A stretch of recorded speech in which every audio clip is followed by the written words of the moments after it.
राधा जी और लालजू को सबसे प्रिय मास वो है कार्तिक मास, जिसे दामोदर मास भी कहा जाता है।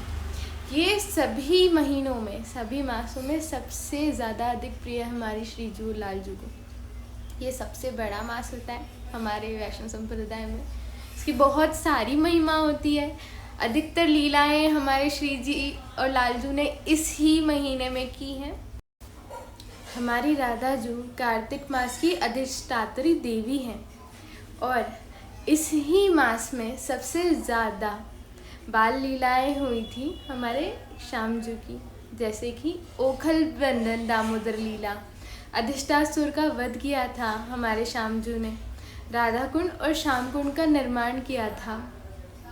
और हमारे जो महारास है श्री जी और लालजू का, वो भी नित्य वृंदावन महारास इसी टाइम हुआ था।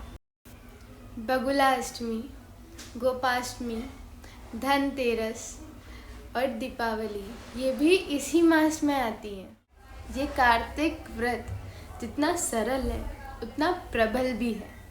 तो कार्तिक मास में ऐसा कहा जाता है कि आप जब ये कार्तिक व्रत का पालन करते हैं, कार्तिक मास के व्रत का, तो आपको आपके जितने भी पूर्व जन्म के संचित पाप कर्म है वो सब नष्ट हो जाते हैं बस इस व्रत का पालन करने से।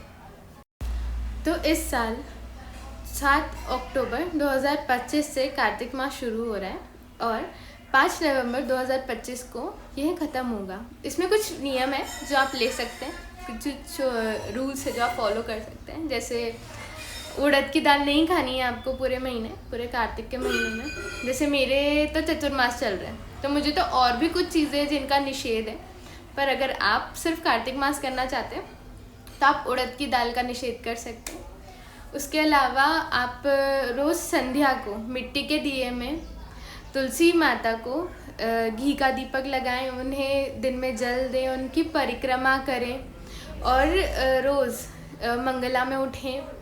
सुबह उठ के स्नान करें मंगला में और मंगला भोग लगाएं ठाकुर जी को, उनको उठाएं, उनको स्नान कराएं।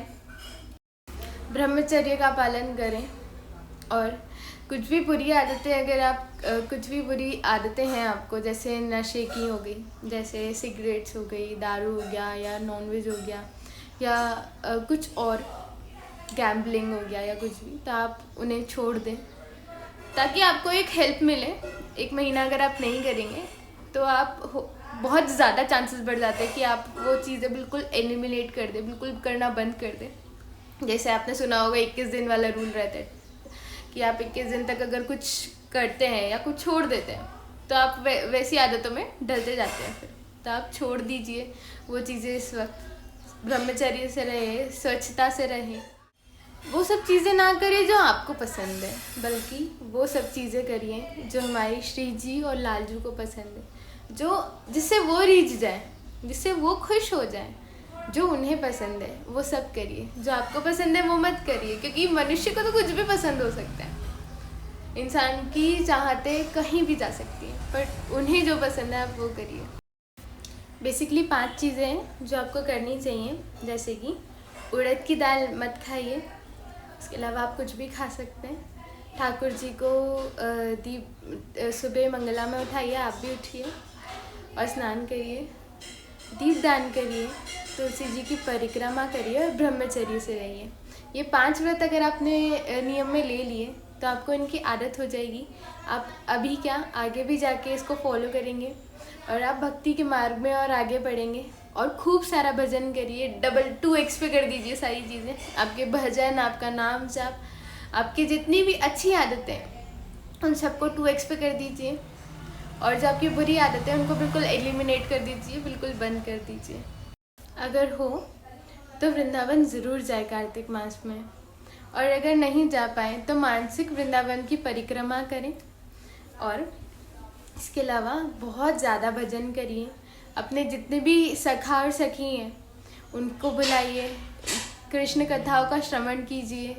तो ये कुछ चीज़ें हैं जो आप कार्तिक मास में कर सकते हैं, इनका पालन कर सकते हैं, इन नियमों का।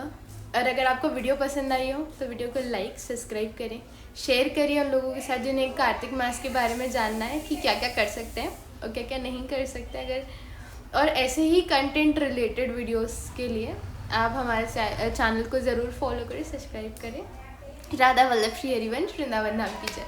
राधे राधे।